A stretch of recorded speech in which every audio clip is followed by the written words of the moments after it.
Welcome to the Trap Bootcamp Podcast. I am your host, Oracle JD, or Kawana Oracle JD. I'm trying to grow up now. And this is my co-host.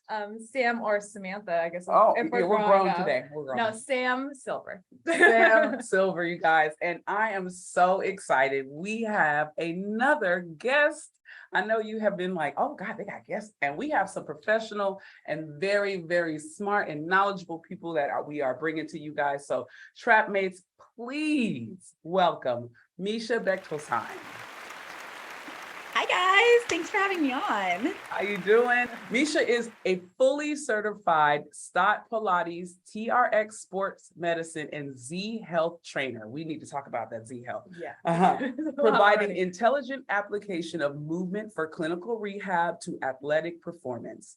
She manages and teaches at her two studios, MPS in San Jose, California, and Central Core in Pismo Beach, California.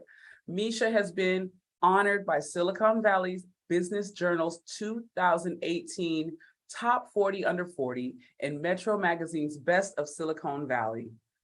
5 years consecutive. Wow. Well, an instructor, teacher, trainer, and frequent lecturer, her expertise in kinesiology paired with her dedication and keen sense of brain-based exercise innovation have benefited over 60 professional and Olympic athletes and over 1,000 injury rehab and special population clientele.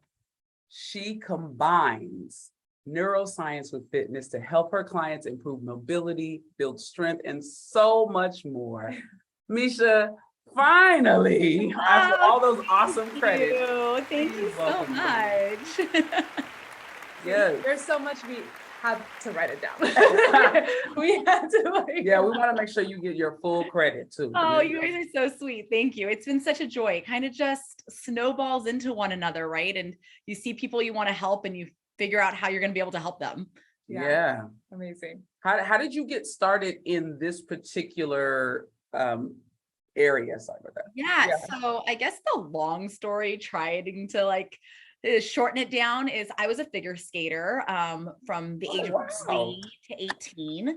And I attempted the Olympic qualifiers and did not make the Olympic team with the idea that maybe my 4 years of college, I would, try again. And when I got to college, put the skates in the closet and didn't want to see them again and had so much free time. I didn't know what to do with my life. I had so much free time, no form of exercise, no creative outlet. And so I ended up joining the dance program at college.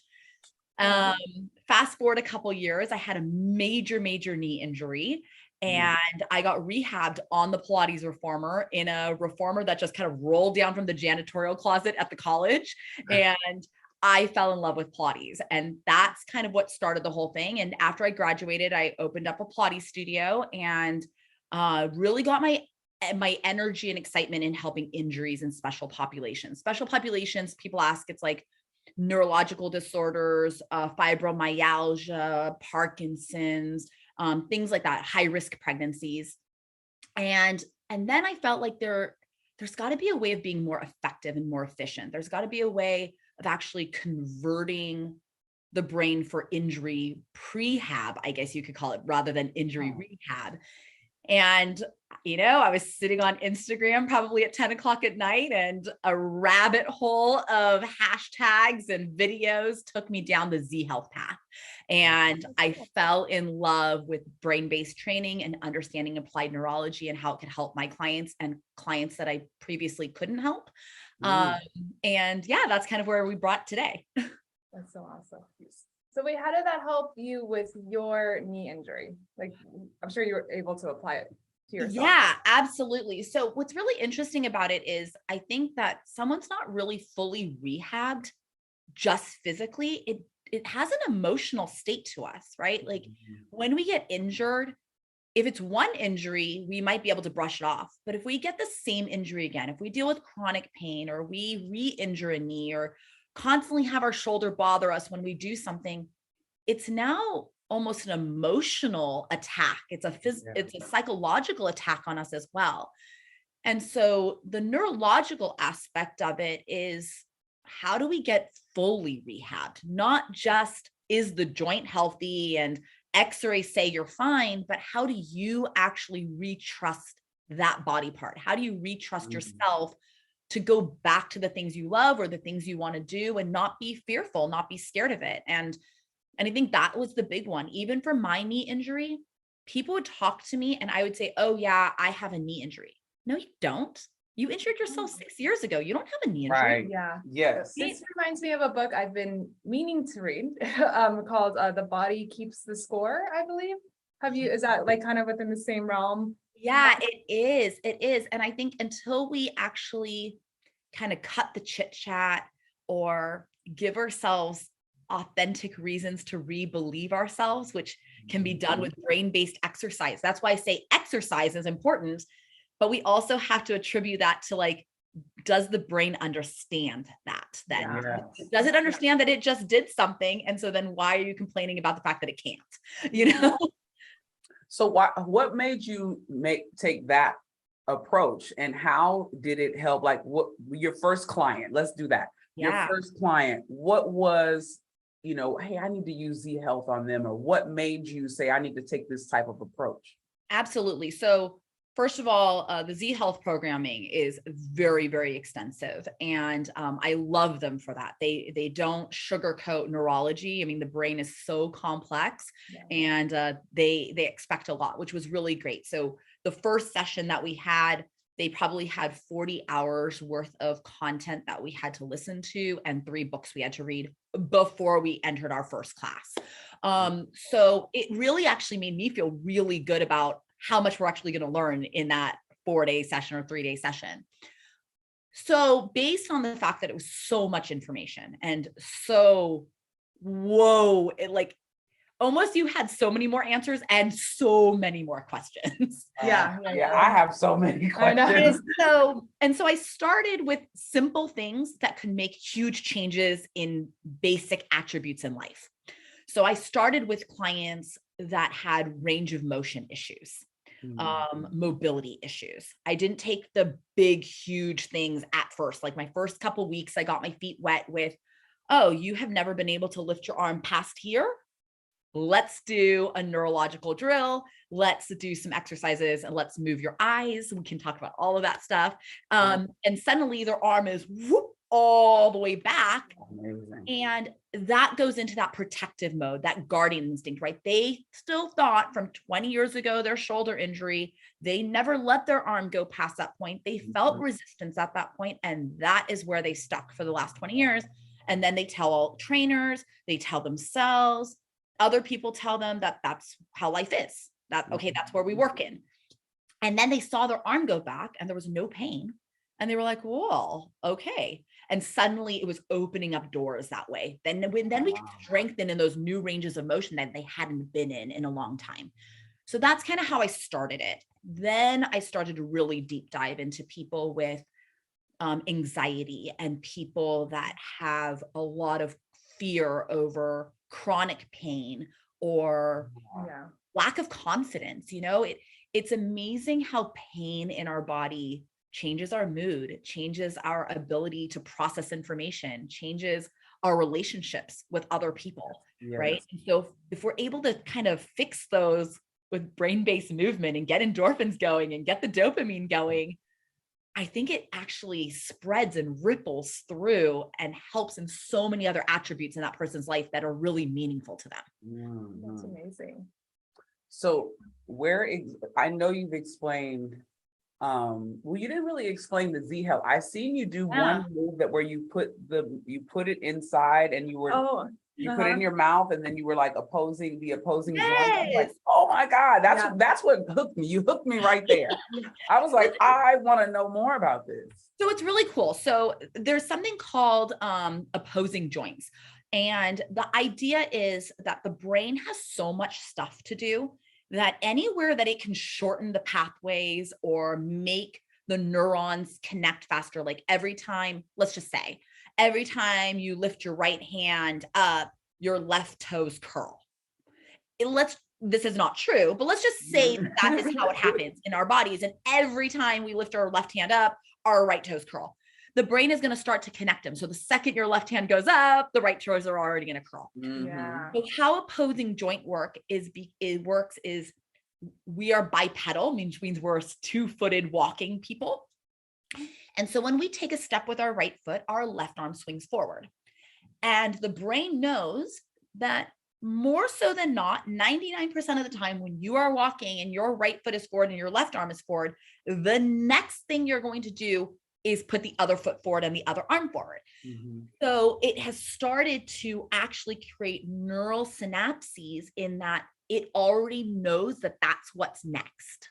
Okay. So we can now play off of those opposing joints, and every single joint in our body has an opposing joint, particularly when we talk about the big joints, shoulder, elbow, wrist, and then hip, knee, ankles. And then also what you saw, which I'll get to, the jaw and the pelvic floor.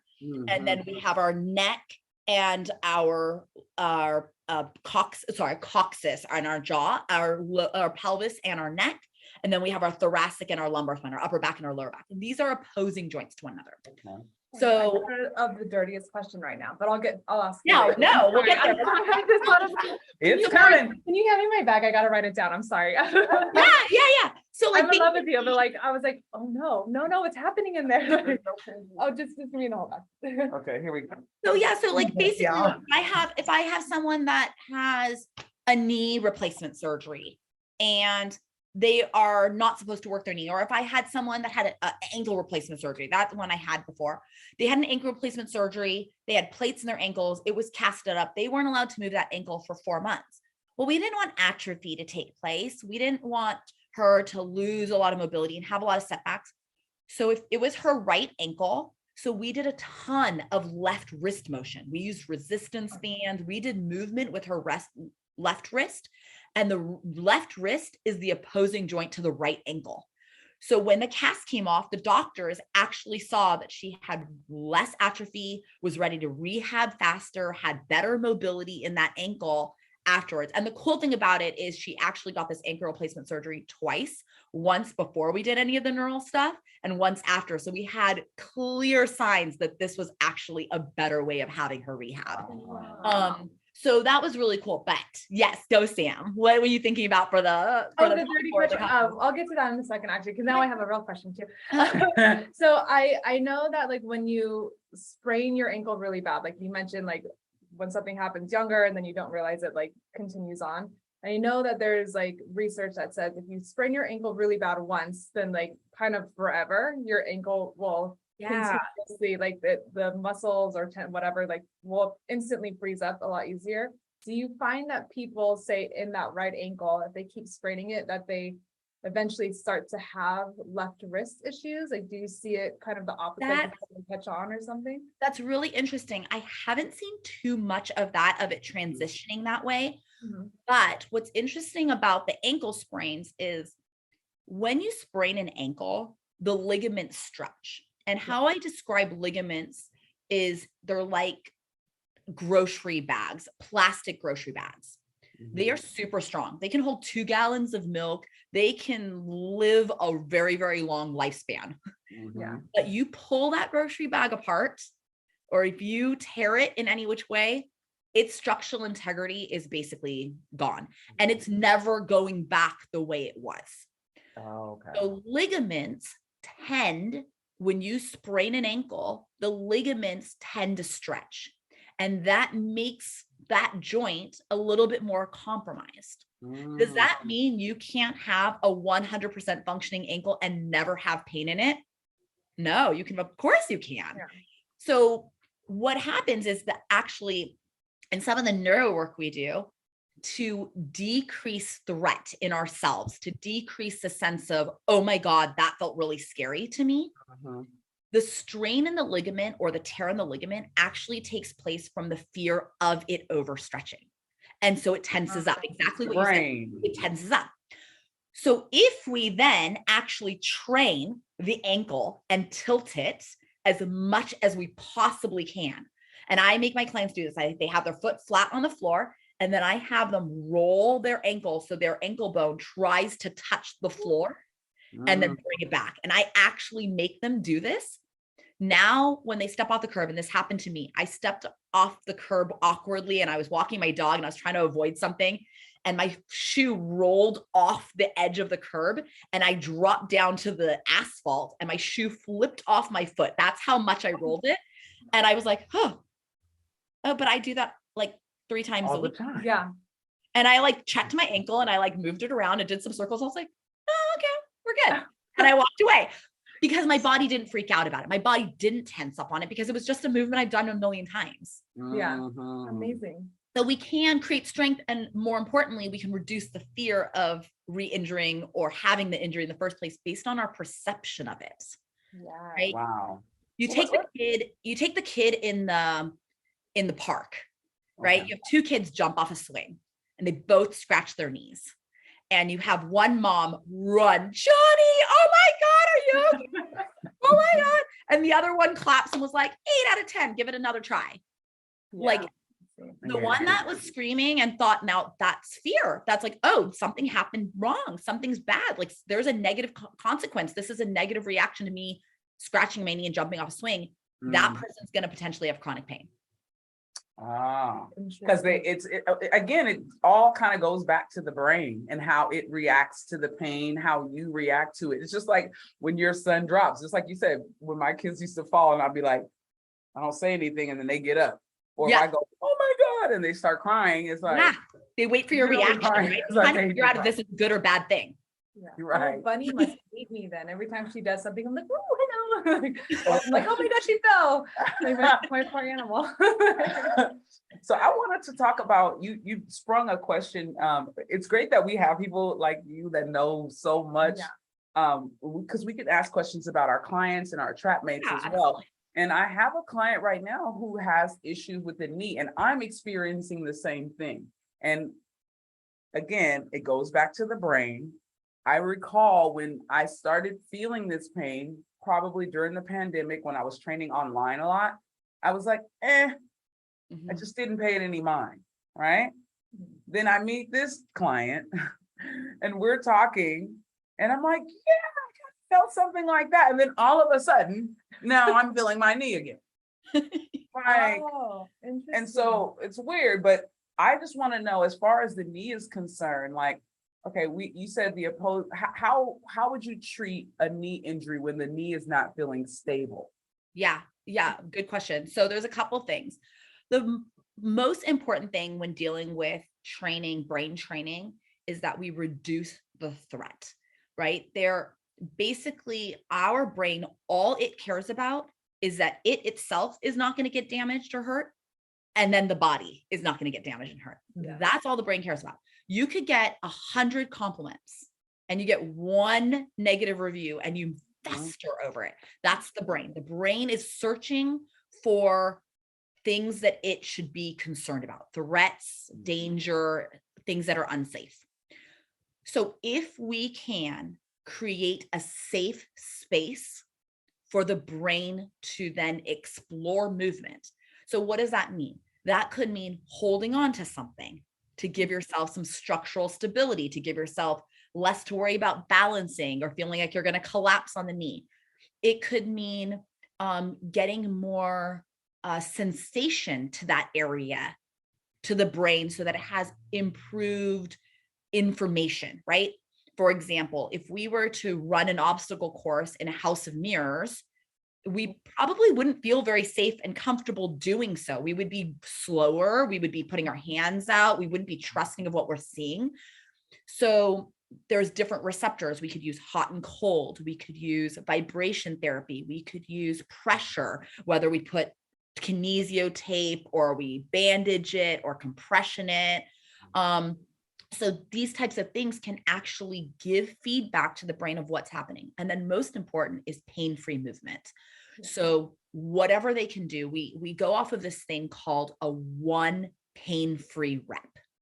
If you can efficiently and effectively do 1 rep, whatever the range of motion is that you're trying to accomplish, whatever it is, if you can do 1, okay, yeah, maybe you're not ready for 8, or maybe your brain's going to kick in and be like, okay, now you're taking advantage of this. I'm not ready for this. I'm going to put in my pain.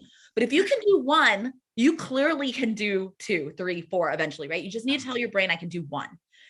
So as we reduce those threats, that's first. So doing things directly to the knee and giving it stability and safety is a big one. The second is actually creating pain-free ranges of motion, making that knee bend and straighten, even if it's half an inch, making it go side to side or do knee circles, giving it some sort of support, right? Giving it some sort of mapping, I call it. How I describe the mapping of the heat, cold, the pressure, and the movement would be like being dropped off in a place you've never been to and given a map that's just a white piece of paper. Lovely. And then all these different receptors that go to the brain and tell the brain what it is experiencing so that it then doesn't feel unsafe are, as I describe it, the mechanoreceptors, which are your movement receptors, are going to be your streets. And the other things are going to be the buildings and the trees. And before you know it, you have a GPS system getting you home. You don't have to worry about it. You're not scared or lost. And what's interesting about this is the mechanoreceptors, those are your movement receptors to your brain, go to your brain at 270 miles per hour. Wow. 270 miles per hour. So as you're thinking about movement and you don't even realize consciously you're moving, it has already gone to your brain. Yeah. What's interesting about that is the pain receptors, and I say that in quotes, they're called nociceptors, and they are valuable. It is important that we understand when we are in pain. The question is do we cry wolf too many times, right? Yeah. But the pain receptors go to our brain at 2 miles per hour. So if you move well, the pain signals aren't ever going to get there in time. True. So sometimes what I do is if a client has like an injury, let's just say with the knees, right? Like in the right knee, I have them try and do like this set on the left knee first, because what I was taught was like, if you can do it on one side, like then your brain knows, you can do it. So when you do it on the other side, you shouldn't have as much of an issue. Yeah, absolutely. I totally agree. Yeah. Because, also you get that confidence and you start to realize, okay, how is this moving? Right? Yeah. And I love the video that really got me hooked was there was a gentleman that you had on a Bosu ball and you had him holding on, and you changed the way that you cued him, and then his knees were like, he was like so he's 84 years old. Is he really? Yeah, he's 84 years old, and his big thing was he was going to be going to Switzerland for a couple weeks, and he was going to be hiking and walking a lot. And he was like, I don't think that they have stair rails everywhere. They're going to have cobblestones and like, they're not going to have stair rails. Yeah. And so this is how it took place. And we were basically like, okay, I want you to be able to run on a Bosu. I want you to be able to step up wherever you want to. And it's really cool to see that transition. A lot of times people think, oh, I don't have the skill set. You probably do have the skill set. You just haven't figured out how to connect it yet. Yeah. And you're telling yourself that you don't have it. So it's going to be totally. Yeah. Totally. That guy, if you guys have not seen her page, like he's like cute, like holding on. And then I believe you say like, hold the, whatever it was, like a little bit lighter. And he just like let go with one hand. And I was like, oh my God, what is he? Like, and just was like rocking it out. It was unbelievable. So the way you cue, I was fascinated by that because I can thank you the difference in everything. But I'll ask you this while she's not here. Sam. Okay, so you said the opposing joints. Yeah. And there's and you said there's the mouth is connected to the pelvic floor. So this is one dirty question. Uh-oh, here we go. Is that why people are so fascinated with, excuse my I'll just say it, like blowjobs? Like, so like would that be like if someone's doing that, like they will instantly be turned on, or like, so it's so crazy. So first of all, I didn't know that. So first of all, a lot of people with TMJ issues also would have pelvic floor issues, or vice versa. And so a lot of people that have a lot of tension in their jaw might have tension in their pelvic floor area, which absolutely, we talked about, okay, yes, we're fitness trainers and we want to give them a good life and we want them to be healthy and well. But the reality is we're only so much of their day. There's other things that give them pleasure and give them happiness and that they want to be able to do. Right. Yeah. And when it comes to, sex and everything else and being able to be comfortable and be able to like take it, like any of those things. I mean, like, let's be honest, right? Like if you're going to have pain down there, you're going to be too tight down there from your pelvic floor. Yeah, I encourage people to start doing jaw exercises. Oh, so wait, would you say chew gum while having sex or don't chew gum while having sex? Oh, good question. So there's some movement happening. Now, hey. Talk about a rabbit hole. I do have a rabbit, so I'm like used to going. So I think with chewing you're activating. So probably not, more loosening. Okay. Which kind of goes into what you were saying, Sam, as far as loosening and relaxing the jaw. Oh. You're like, oh, what are you on? I see. And also that's interesting. So like the date before the sex is like, you should have the sex and then go out and eat. Cause yeah, there you go. Yeah. Get the breakfast after, have the brunch in bed. Mistaken. I'm gonna have that Domino's delivery like But you know, it's really interesting actually. Like when we talk about the brain and talking about sex and things like that, did you guys know that inside the nose is the same skin layer of skin tissue as the genitals? And that is why smells can be erotic to people, why it can arouse people. Because it's the same, or it's like the same tissue, the same. It's the same tissue. Okay. So tell me this, like, now I'm Wait, thinking. I have a nose piercing. Did I just ruin some of my? So how did we can have piercings and tattoos too. I don't think you messed up anything. It's good. always stimulated. Okay, go on. I'm sorry. I was thinking, so how does your brain connect, like for a male when they're having erectile dysfunction? Can you treat that through exercise? Good question. I personally have not even gone down that rabbit hole. I would like to think that, I believe in Eastern practices and Western practices. And I think that our mind is much more powerful than we realize and give it credit for. So am I going to say like, yes, there's a cure for that? I don't know what that is, but I think that there are chemicals in the body, right, that are changing there, whether it be our metabolism, whether it be our hormones, our autonomic system of how it regulates all of that. Our autonomic system is regulated by our brainstem. So, do I think that there are things you can do? I do. I personally haven't done any of that or gone down that rabbit hole of research. But I'm sure there's someone out there trying to figure it out or help people as far as how they can activate or balance the hormones that it helps there.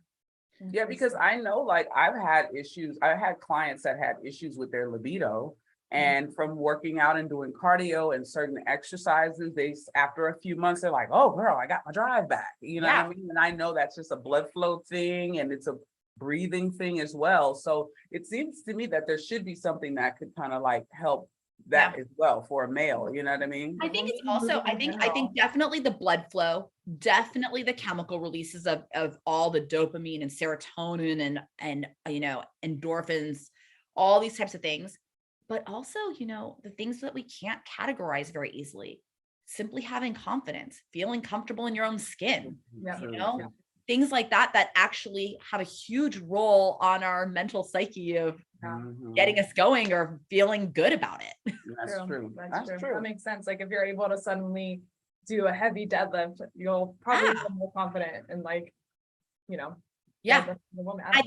think that's the thing. I think they all kind of wrap together so much, how we feel about ourselves and then what we are willing to do and how we're willing to explore that with fitness, movement, or anything else in life. And when we're down, how it takes everything else down sometimes too. Yeah. So fun. Okay. So you know what I wanted to get into? I'm so impressed with the fact that you have 2 locations and I want to talk about your business. How was it building your business and how did you build enough to be able to have 2 locations? So, well, unfortunately, I'm not going to be that great for you guys because I don't have my second location anymore. That's okay. So I had it at one time. I did. So the 2 studios are 3 hours apart from one another. So my San Jose location is where I started off. And I had that location for 12 years. And 6 years ago, pretty much to the date, I opened up my Pismo Beach location, and I was going back and forth between the two every few days. So I was like 2-3 days here, 4 days there. And then slowly it was changing what the numbers were, what the ratio was of how much time I was spending at each studio. And then the pandemic hit. And when the pandemic hit, none of us really knew, when we think March, April 2020, none of us knew how long it was going to last. And none of us knew how contagious things were or how dangerous things were. And so I felt like I was the link between the two studios, that if I went back and forth and one client in either location tested positive, I would have to shut both locations. So I stayed put in Pismo Beach and let the other studio run. But unfortunately, we were closed for 7 months, just the nature of the building and the requirements of that county and everything else. So we kind of lived it out for those 7 months, tried to do what we could, converted to virtual. I'm really excited that I now do 50% of my time virtual. And I do private and group clients virtually. And then I have my Pismo location. And then we have on demand as well, which I think a lot of people started to go towards. We were just creating my on demand program in January and February of 2020. And we were going to start the recordings over the summer and get, someone to help me with the recordings. And I remember telling the person that was helping me with the marketing of it, I called them in mid-March and I said, by the way, that program that we were going to do the videos over summer? Yeah, we need to launch it April 1st. Oh yeah. So I built 100 videos in 3 weeks when we were shut down anyways. I was just like, okay, get all these filmed. So that's kind of what happened. And then we ended up, when the lease ended in San Jose, I decided to close shop up there. And I got really in love with being able to be here full time. But that's kind of how it happened. I moved down to Pismo Beach. I saw a need for it in this area specifically. It's a smaller beach town community, and there's a lot of bigger box gyms, and there's a lot of physical therapy and orthopedic type stuff. But this community is ridiculously active, from, kayaking and paddleboarding to mountain biking to hiking. I mean, the population and the older population are very athletic, but doesn't matter what your age is, but particularly as we age, we start to have orthopedic needs, or we have neurological needs. And the physical therapy locations, they were past that. They graduated from that, but they weren't ready to go to big box gyms or, just work out on their own. They felt like they still needed some specialization. So that's kind of where I wanted to have my niche here in this community. That's amazing. That's always been my dream as well, to be in that gray area, because I work with a lot of injuries. I mean, definitely not what you're like very layman's terms, I guess. No, but we all have something going on, right? Yeah. But I've always thought that too, from PT, unless you're lucky enough to find someone who knows just automatically, if you go into the gym, what are you going to do? Probably we'll just be on the bike for 2-3 years until you get, someone bugs you enough to come in for a training session. So I've always believed in that as well. That gray area is such a thing that no one thinks about. Right. This is amazing to know that you're doing it and you're doing it very well. And I think that's what gives you a niche. You know what community you're serving, and that's what I think stood out, because I went down a rabbit hole on your page. I was looking up, I think I was just looking up studios or fitness, and yours was in an array of different videos. And that one video, and I was like, oh, and I start going in and I was like, oh, website, oh, look, she's got all of, I was like, we gotta talk to her, because I think they say when you want to create your mastermind group, you find people that are doing the things that you want to do. And you are doing some of the things that we as personal trainers want to do. We want to help people elongate their lives, and we want to be able to help them out of pain and train them to be, transform their lives. So I'm so thankful for you being receptive. I'm so appreciative. I love talking neuro and fitness and seeing people help, and actually exactly what you're talking about. I'm just launching a brain body approach workshop. And it's for the movement enthusiasts. It's for the trainers like yourself that, don't want to spend 400 hours and tens of thousands of dollars and restructure becoming neurospecialists. Right. But they care about their clients. Yeah. They see injuries. They see, psychological barriers preventing them from moving forward.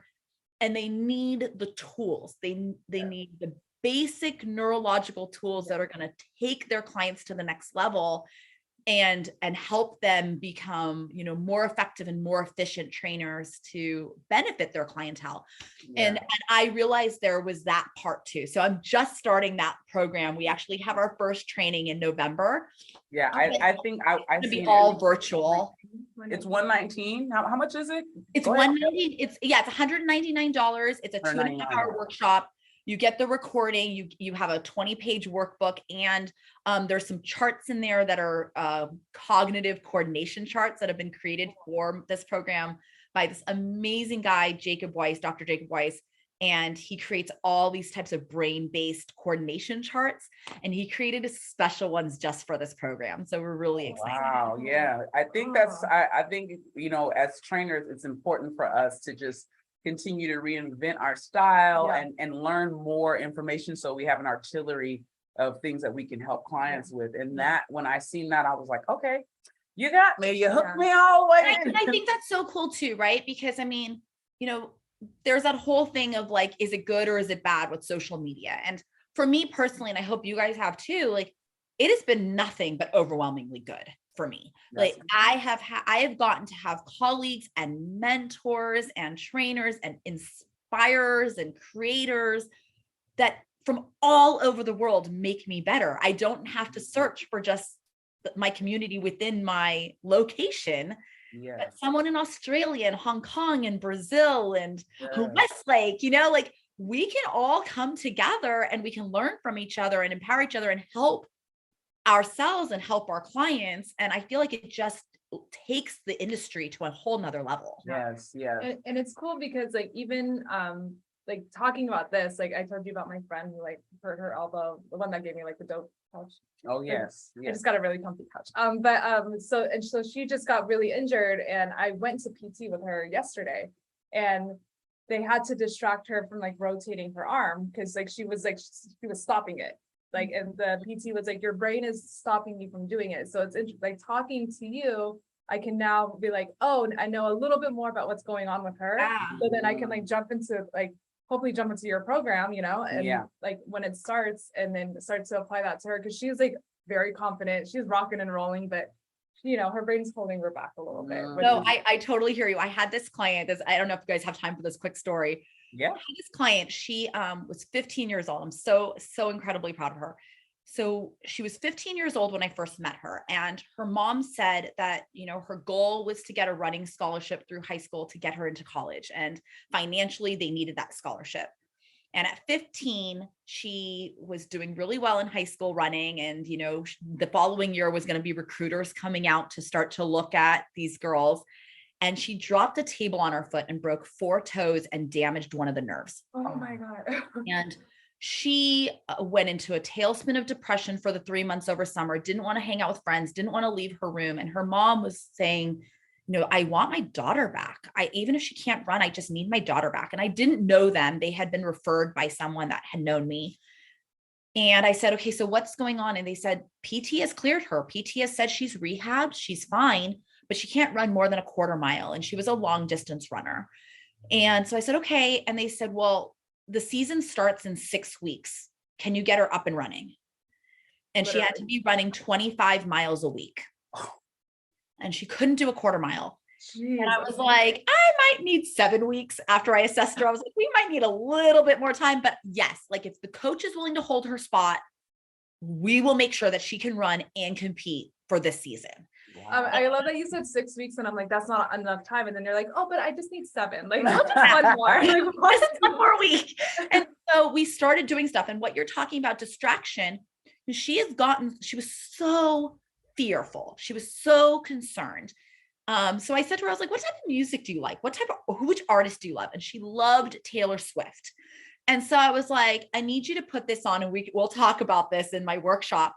I said, I need you to put this on in this ear, specifically one ear versus both, because of how it creates activation to the opposite side of the brain based on where the injury was on that side of the body. So I told her, listen, and I said, I need you to start singing along.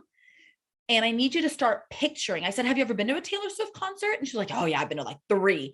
And I was like, as the song is playing, I need you to picture like, what were you doing in the audience? And where was she on stage? And what was she wearing? And like really just dousing her brain in this whole thing while I was manipulating her foot and having her do stuff. And she did awesome. We broke through so many barriers by basically what most people would say is distracting her. But that conversation was the distraction. Now we were focusing her. Yeah. Right. So a lot of people are like, oh, I see what you did. You totally distracted her. I was like, no. We got her to actually think about what she needs to do. And all the other chit chat was actually preventing her from doing what she needed to do. Yeah. She got to a point, you guys, and if you guys ever try this, it makes me break into a sweat if someone has to do it on me. Like I have no confidence in this. And what she started doing is I was starting to have her do squats or press outs on the reformer machine. She would move in and out. And I would touch 2 toes really lightly, just tap 2 toes. She'd have to tell me how many toes were between the 2 that I touched. And I'd go back and forth between right foot and left foot as she's moving. Oh, wow. It is harder than you think. It is crazy hard. I would start having her run on a Bosu and she'd have to throw a ball back and forth with me and it'd have letters on it. And she'd have to tell me names of cities of countries. What? As she sees the ball, as she sees the colors coming at her. She got so good at it. And she's been with me now. She's 19 years old now. She got her scholarship for college. She's running for college. And she knows so much about neuro now because she's done it with me for 4 years. And she told me about 6 months ago, maybe 5 months ago, she said, so Misha, I'm noticing that I'm losing focus and getting comfortable in mile 2 and then playing catch up in mile 3. But I'm ending not so exhausted. So I know I'm more capable. I find a rhythm and a flow in mile 2 and then realize. So we started doing all these really, really exhaustive exercises. And when I get her like beat down, like when she's trying to like breathe, when she's trying to catch her breath, when she's like, sweat in her eyes is when I load her cognitively. We do these drills and I give her 8 different rules and I make her say, okay, if it's red, right arm up, green, left arm up, blue squat, purple calf raise, jump if it's yellow, go. And all these lights are flashing and she has to just remember what things are. What happens is if the brain realizes when it's most exhausted that it still has to focus, it's now training your focus at 200% and it gets good at it. That 100% is so easy. Wow. Right? Baseline is so easy to stay focused because your brain has recalibrated how much focus actually you're requiring when you're most exhausted. Oh, wow. I need to take this I know. workshop. We got to take this workshop. And when we're most exhausted, regardless of what we are, professional athlete or otherwise, right? Mom of 4 kids and working and coming home and trying to cook dinner. When we're most exhausted and lose focus, that's when injuries happen. That's when mistakes are made, right? That's when we make typos. That's when we cut our finger. That's when we drop a glass. That's when we forget to like lock a door, whatever it might be, right?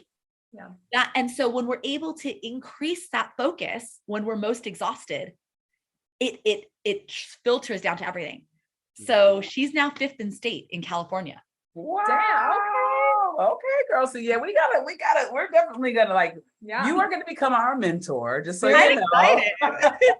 Because I just think that we can help so much more people. And we've been speaking to people. As we speak to people, the more I already knew that it was the brain, but the more that we speak to, professionals that know like how we work, it's the brain. And I know that this is going to be a great way to like base my training for my clients.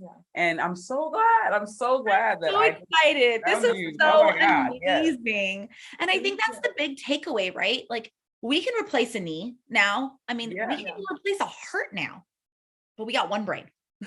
That's right. That's true. We got one brain and it does everything else for us. So like besides the fact of protecting it, concussions, that's a whole nother story.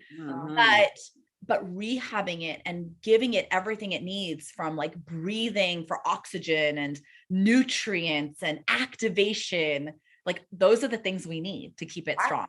You made me think of one more question before we go into the My Intent. Yeah. I wanted to ask you, so is it different is a diaphragmatic breath different than the way that you coached breathing in Pilates? Oh, interesting. No, it's, there's a million types of breathing, right? There's yoga breathing and swimming breathing, running breathing, Pilates breathing, even weightlifting. I mean, if you're deadlifting, there's a different breathing, right? Yeah, exactly. Yeah. So I don't get so hung up on which breath you should be doing. I think the agreement is, regardless of like from meditation to different cultures to different fitness modalities, that breathing is important. Yes. That it's integral to be processed and connected with movement or with your body. So as far as that goes, from Pilates, we do a diaphragmatic breath because of the type of movement and the connections. I find that a diaphragmatic breath for movement is best, but again, I'm not lifting 600 pounds, so that would be a very different story, right? Yeah, So I think that that's the important aspect of it, is that regardless of what type of breathing pattern you do, you are aware of why you're doing it and how it's optimal for what you're trying to accomplish. Right. That's a great way to explain it, because my brain, can I remember anything? I had a client that I was helping and we were doing floor Pilates, and then I was cueing her with diaphragmatic breaths, and she's like, well, that's not the way that my coach taught me how to breathe. And so that distracted her from anything that we can move forward in, because now she's like, I don't know how to breathe. And I'm like, well, just breathe. Like, that's the most important part, but we couldn't get her to find that breath.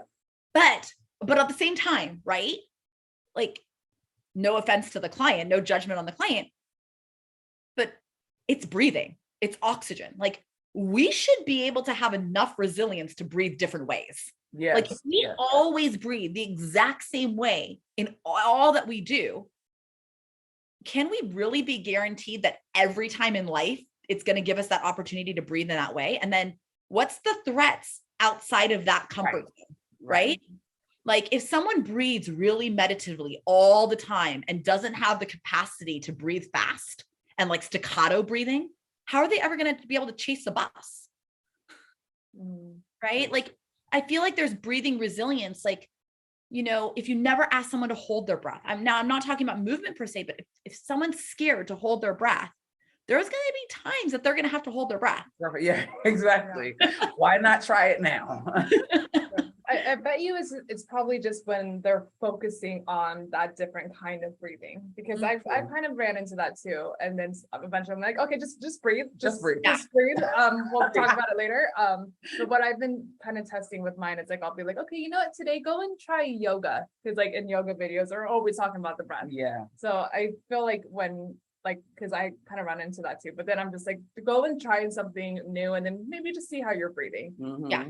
I think the most important thing is that they don't hold their breath.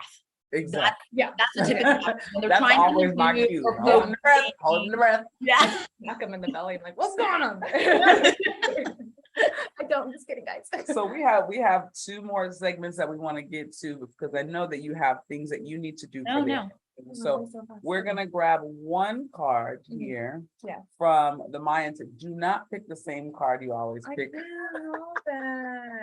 I got these cards from this event a while ago, and this company, myintent.org, provided these cards, and it's something which is great to find out what your intent is. You have a message that you want to give to the world, and we're so thankful that you are here sharing your message with the world. But now this is going to ask you a random question about what your intent is in this world. Okay. This is so cool. We do the stop one. Yeah. So you just tell her when to stop. Oh, okay. Stop. Unless it's that one. If it's not that card, I hope it's not. Oh, okay. That's cool. Different. Okay. Yeah. All right. So this one is about growth. Yeah. Okay. So what can you do that you could not do 1 year ago? You can also add in bed. I've tried that with people. She's always adding something about in bed, but you don't have to do. You know what's interesting is, as much as we've been talking about the brain and, you know, wanting to stretch it and wanting to like challenge it and everything else, I know that I want to do that. I do it in movement all the time. But when it comes to things that are outside my comfort zone, when it deals to like car repairs, when it deals with like maintenance type stuff, anything working with my hands, like it just, you know, like I'm like, I don't feel comfortable with it. It's fine. You know, my husband will do it or something else. And my husband, the biggest feminist ever, like Awesome. Really empowering. He's willing to help me with anything, but he wants me to feel comfortable with being able to do anything. And he's like, this is not a men or woman thing. Like if you need help lifting it, that's one thing, but like turning a bolt, a woman can do just as well as a man can do. Right. So he really empowers me to do it. And I've told him, which is why I'm getting to this. I told him, I'm going to fight you on any new thing that like, I don't feel comfortable with. I'm going to say like, no, I don't want to do it. Or I'm going to like, but I actually do want to do it. So you just need to encourage me and you need to tell me to do it. And then as soon as I start doing it, like literally the tools in my hand, I feel so like, oh, this is cool. I'm doing it. I feel so accomplished. So those are a few things. And it's been little, really handicapped stuff that I've been able to do. I also learned how to ride a bike this past year. Okay, yes. That's great. That's great. That's great. And I got on a bike and now I have a little moped and bike and I have an electric bike and it's so much fun. It's so much fun to learn new things and suddenly be like the thing that was like so scary and so out of my comfort zone and something that was never going to open me up to opportunities or life or, you know, joy are part of my life now. It's lovely. That's awesome. That's awesome. Amazing. So before we go, we want to also ask you one question and then I have something for you. Is there anything else that you want to share that we haven't spoke about or anything else a message that you want to share with the world? I just want to encourage people to not let people tell them that's the way it is. You know, whether it be injuries, whether it be something they're feeling, emotional, psychological, physical, whatever it is, you might have heard a million people, you might have told yourself a million times that that's how it is, or that's how it's going to be, or this is my life. And we are always changing. Our brain is always changing. Our world is always changing. Our relationships are always changing. And if you want that to change, you may have to find the resources out there that can help you with that. But I truly believe it's possible. Yes. And it's even more possible now that they've met you, Misha. So thank you for being here. Thank you so much. I want to make sure that you send me your information. I'm going to make sure that I post your information here, but I want to send this nice candle to you. And it is right here. Oh my God. And it's a handmade candle. That is beautiful. Currently in the Trap, and Trap means transforming, regenerating, and actively progressing. And that's what you're doing. You're transforming lives with the knowledge that you have. And so we want to present you with a gift and just give you a thank you for being on the Trap Bootcamp Podcast. Oh my God. Oracle Sam, this was such a joy. You guys are amazing. You guys are Thank you so much. So are you. and can you just go ahead and tell them where they can find you on any socials? I'll make sure that I post them on here as well. Yeah, absolutely. So on Instagram, you can find me at Central Core PB, PB for Pismo Beach. So at Central Core PB. Facebook is Central Core. And otherwise, if anyone needs to reach out to me, if they want to put in comments or if you guys want to give them the information, you're welcome to send them an email address. Yes, we'll definitely put the comment information in there so that they can reach you, and we will see you at your seminar. I'm going to make sure that I put some money to the side so I can do it, because I feel like this is going to be some great information moving forward. So again, thank you so much for being on. Thank you, Sam. Thanks for having me on. I'm really appreciative. Yes, thank you. And have a wonderful weekend and enjoy your week Your You weekend. guys too. Absolutely. Take care. Thank you. Take care. And I just want to tell you a little bit more about my personal training. So I called it Zero BS Fit, and that's because I'm all about zero BS when we're working out. So let's talk some shit, let's get down to the nitty gritty, and no more excuses. Come work out and let's see what we can do. Zero BS Fit. Consistent with my workouts has helped me in my everyday life because it's really allowed me to adjust my life and my needs. It's been really helpful to have something to look forward to and to have on my schedule. I was kind of fearful at first because I didn't know if we would build that one-on-one connection. But after doing a few sessions, I felt very comfortable. As I kept going, it was pretty fun. I got used to it. It was pretty fun. Trap Bootcamp has helped me stay committed to my goals. If I can't make a workout, we can always do it virtually. So it's not just the workouts, but also the meal prep and the nutrition. I never really thought that I would work out, and it was completely by chance that I met Kawana and joined Trap Bootcamp, and I'm forever grateful. To support the Trap Bootcamp podcast, please rate, review, and subscribe. Leave a message on our Anchor page. We'd love to hear from you. Follow us on all social media platforms and share if you got the time.